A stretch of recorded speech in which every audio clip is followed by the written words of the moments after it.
A study conducted by World Wide Worx with Mastercard has revealed that there is a growth in online retail in South Africa in 2022.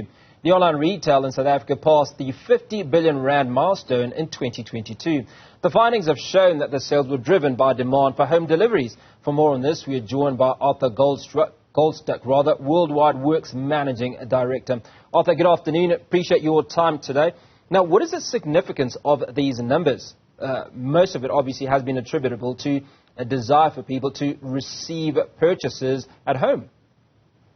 There's one fairly significant trend, quite a dramatic one, that is driving this growth in e-commerce, and that is that people are converting their existing shopping from physical stores to online stores.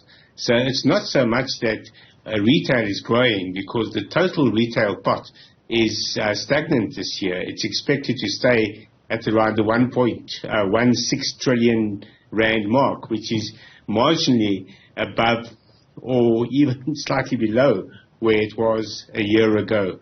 And that means that retail isn't growing, but online retail growing dramatically means that customers have discovered the convenience of not having to go to a store, of having goods delivered to them. And that's been driven heavily by the advent of 60-minute grocery deliveries, which are now regarded as standard. But that's just you could say the cherry on top of online retail. Well, Arthur, I'd like to imagine that this also reflects on a certain amount of trust that has developed between the purchaser and the seller.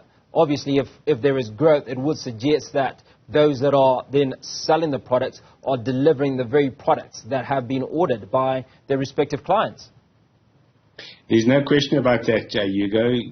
Confidence and trust are two key words in online retail. And prior to the pandemic, when we only had about 4% of South Africans shopping regularly online, a reason often given was that people didn't trust the security of online shopping.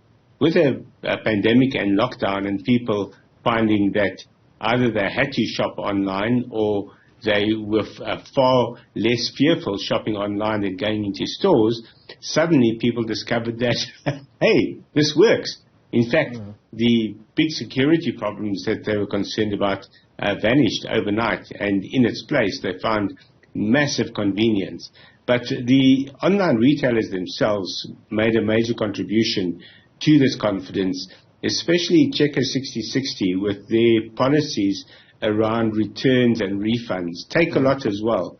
Very good with refunds. And those are the two main drivers of online retail in South Africa. When something goes wrong with an order, people can get it replaced or they get refunded. And when you have that experience, then suddenly you have greater confidence and you start taking advantage of the convenience of online shopping.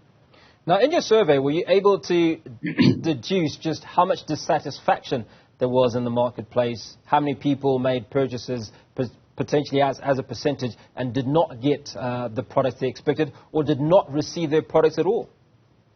It's such a small percentage of overall shoppers that it hardly registers, because in most cases it goes right. You only hear about it when it goes wrong, and you don't hear about all that many.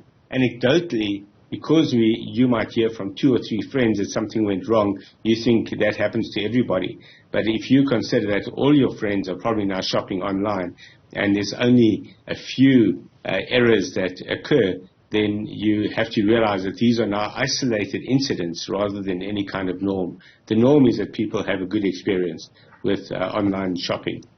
Now, we talk about the growth that we've experienced in 2022, which is at 35%, but this comes on the back of a 40% growth for 2021. Do we expect greater growth going into 2023 and beyond? We do, and in fact for the same reason that people are shifting more and more of their existing spending to the online space. So if you look at the percentage of total retail and where we've got to, it went to about 2.8% in 2020, and that was after it was only at 1.4% 2 years earlier in 2018. That was driven by the massive pandemic boom. But now we have what we call the pandemic dividend that continues, and continues driving growth. So last year, it went up to about 42 billion rand. This year, it's hit 55 billion rand. So obviously, it comes off a much higher base now, so we can expect the percentage to be a lot lower. But the actual rand growth is probably similar. So we can expect it to be around the 65 to 70 billion rand mark in 2023. And that will be probably about 20 to 25% growth. Now, can we look at a specific demographic of those that are purchasing online or that have been responsible for this growth, if you will, or is it across the entire spectrum? It's largely across the spectrum, but it is strongly income related. The higher one's income, the more likely one is to be shopping online. In the past, it was very age related. In other words, the younger you were, the more likely you were to shop online. But in the first year of the pandemic, that's flattened out. All ages were shopping online. But now what we're seeing is a slight return to that previous norm, where the older you are, the less likely you are to shop online. And that really has to do with people's comfort zone and people being more comfortable with the old ways of doing things. And if you don't have an old way of doing things, in other words, you're quite young, then you're going to be far more geared towards shopping online. So age is a definite factor, but it's not as dramatic as it used to be. And then education is also a significant factor. The higher the education, the more likely one is to be shopping online, because you have a better ability to understand the benefits, to work out the cost benefit in particular of not driving to a store, of having something delivered. So if you consider a delivery charge of, say, 35 rand, instead of having to drive to a store, pay for parking, pay tips and all that, suddenly it turns out that buying online costs you less just in terms of getting there.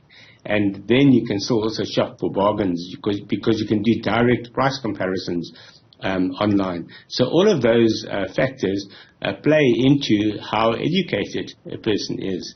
You might think that it doesn't matter how educated, because anyone can spot a bargain. But in terms of working out the finer benefits, that tends to be related to education level.